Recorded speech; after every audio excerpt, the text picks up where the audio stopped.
Randhawa vlog में खुश आमदीद। दोस्तों एक तुहानू ना देसी जुगाड़ विखालते हैं। आम स्प्रे वाला पंप आ ते ओहदे नाल ना देसी जुगाड़ लाया वा। अगों ना आर्टिफिशियल करके बैटरी ला के दो पंप ला के ते ओनू चार्जिंग वाला पंप बनाया वा।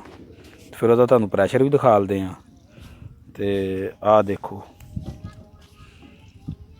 आ बैटरी लाई है ते आ थल्लड़ी साइड ते दो पंप लाए ने।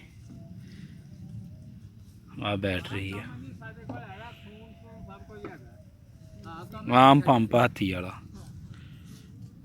ते बाकी तुहानू वीडियो विखालदे प्रैशर भी चैक करवाने जो भाई जाके स्प्रे करते हैं।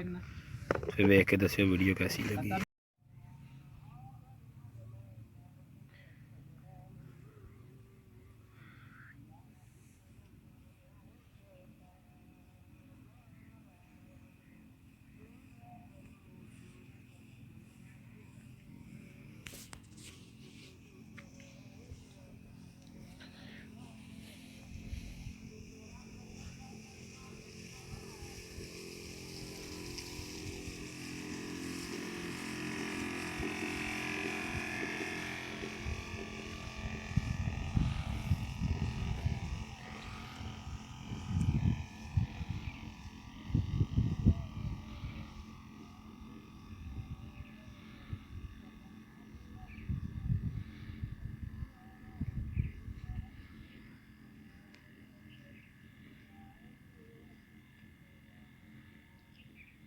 कितनी देर तक बनानी होंदी है